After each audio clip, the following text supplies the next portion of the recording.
सर्वांनी व्यवस्थित आणि उपस्थित बंद होईल. गेली काही वर्षापासून आपण कृषी विकास प्रतिष्ठानच्या वतीनं आणि कृषी विकास केंद्राच्या वतीनं, विज्ञान केंद्राच्या वतीनं इथं कृषक नावाचं प्रदर्शन आयोजित करतो. गेली 10 वर्ष तुम्ही लोकांनी त्याला अतिशय चांगला प्रतिसाद दिला आणि ते दिवसेंदिवस आधुनिक कसं होईल,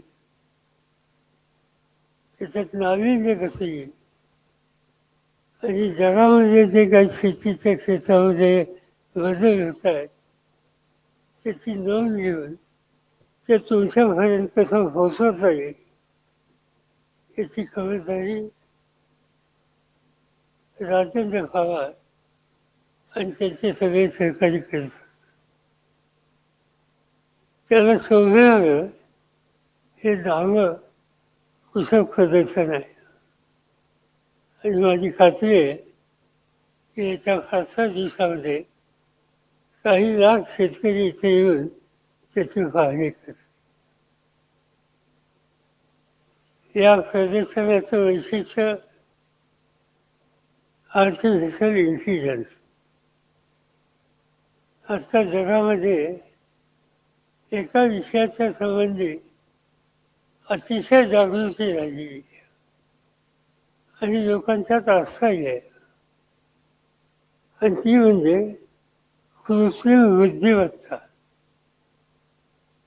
एका दृष्टीनं हे जे आर्टिफिशियल इंटेलिजन्स तंत्र आहे हे अनेक क्षेत्रामध्ये जगात प्रचंड परिवर्तन करणार आहे. शेतीचं क्षेत्र असेल, उद्योगाचं क्षेत्र असेल, आरोग्याचं क्षेत्र असेल, शिक्षणाचं क्षेत्र असेल, अनेक क्षेत्र अशी आहेत की त्या क्षेत्रामध्ये प्रचंड परिवर्तन येत्या काही वर्षामध्ये या आर्टिफिशियल इंटेलिजन्सच्या वतीनं होईल. आणि या प्रदर्शनाचं वैशिष्ट्य हे आहे की कृत्रिम बुद्धीची संकल्पना या गोष्टीवर यावेळीच्या प्रदर्शनामध्ये अधिक लक्ष केंद्रित केलेलं आहे. ज्यावेळेची चर्चा होत होती त्यावेळेला माझ्याकडून सुचवलं गेलं की याच्यामध्ये आपण अधिक लक्ष ऊसाच्या क्षेत्रामध्ये घालू. महाराष्ट्रामध्ये ऊसावर उभारणारी कारखानदारी ही अत्यंत महत्त्वाची कारखानदारी आहे. काही शेकडो कारखाने आपण उभे केले आणि ठिकठिकाणी दिवसेंदिवस ऊसाचं क्षेत्र वाढलं पाहिजे याची चर्चा आहे. दुसऱ्या बाजूने ही चर्चा आहे की ऊस हे अधिक पाणी घेतं. अधिक पाणी घेणाऱ्या ऊसाला राज्यकर्ते, राज्य सरकार, नेते मंडळी अधिक प्रोत्साहन करतात आणि म्हणून काही लोकांची टीका मध्ये त्याच्याबद्दलची वाचायला मिळते. पण महाराष्ट्राचं शेतीचं अर्थकारण हे जर आपण बघितलं तर ऊसाला प्रोत्साहन केलं ही अत्यंत गरजेची गोष्ट आहे.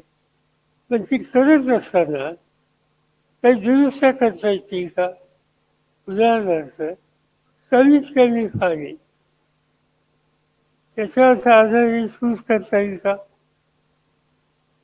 जे काही पीक आपण घेऊ त्याचं दर एकरी उत्पादन हे टनेजवाईज अधिक वाढवू शकू का? आणि तिसरा मुद्दा की त्या ऊसामध्ये सुक्रोज% साखर ही अधिक कशी देता येईल याची काही खबरदारी घेता येईल का? आणि त्या संदर्भात काही करायचं असेल तर आपल्याला या AI चर्चेच्या माध्यमातून हे करणं शक्य आहे. आणि मला आनंद आहे की यासाठी 2 जगाच्या चांगल्या कंपन्या आपण निवडल्या. मायक्रोसॉफ्ट ही जगाच्या सगळ्या देशामध्ये अत्यंत प्रसिद्ध अशी कंपनी आहे. आणि जगामध्ये जी चांगली विद्यापीठं आहेत त्याच्यामध्ये ऑक्सफर्डचं नाव घेतलं जातं. आणि म्हणून ऑक्सफर्ड आणि मायक्रोसॉफ्ट या दोघांची आपण मदत घेतली आणि त्यांच्या मदतीनं हे AI नवीन तंत्र हे विस्तारित स्वरूपात कसं करता येईल या संबंधीचा प्रयत्न इथं सुरू झालेला आहे. त्यासाठी 1,000 शेतकऱ्यांची निवड केली. त्यांच्या शेतामध्ये ऊसाची लागवड करण्यात आली आणि त्यावरून असं दिसतंय की एकही हे उत्पादन चांगलं वाढू शकेल. अगदी नीट काळजी जर घेतली आणि हे तंत्रज्ञान नीट वापरलं तर प्रति एकरी 120 टनापर्यंत सुद्धा जाणं शक्य आहे. आणि तेही कमी कमी पाण्यामध्ये मर्यादित क्षेत्रामध्ये. आणि तो प्रयत्न आज या ठिकाणी सुरू झालेला आहे.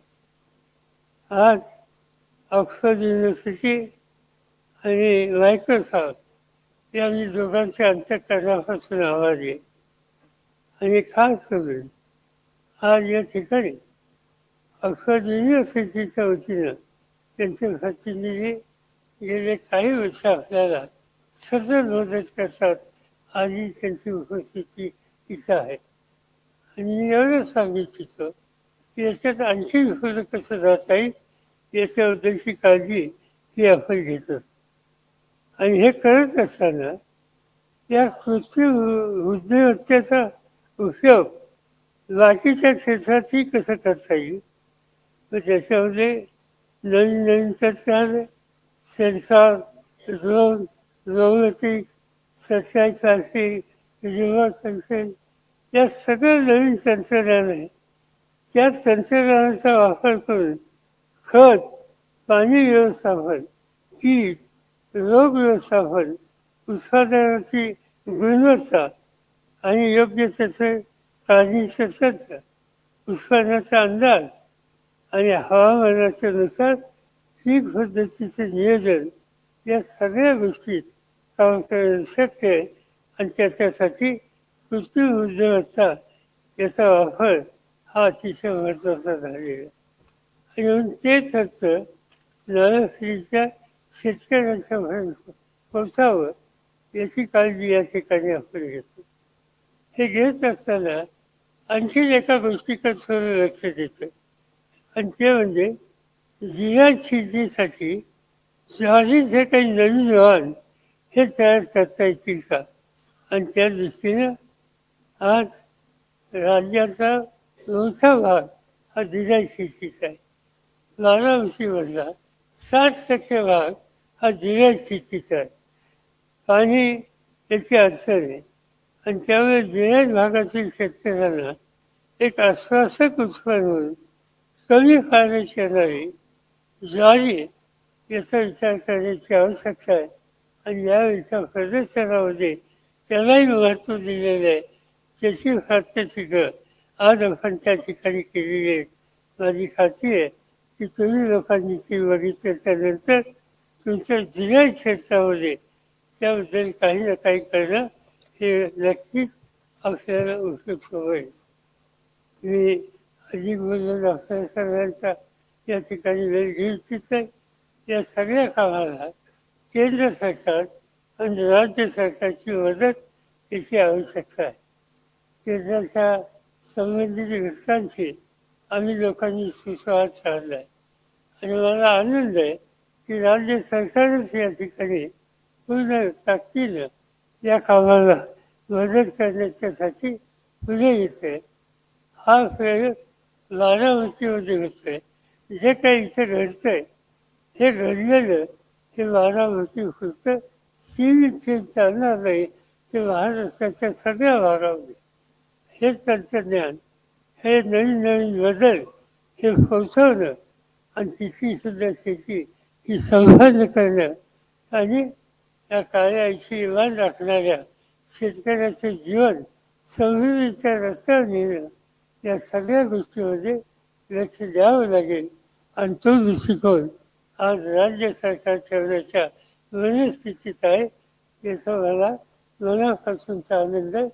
आम्हा सगळ्यांची साथ या कामाला, राज्य सरकारला आणि या बाकीच्या यंत्रणेला मनापासून असेल एवढंच या ठिकाणी सांगतो आणि माझे 2 शब्द सोडतो.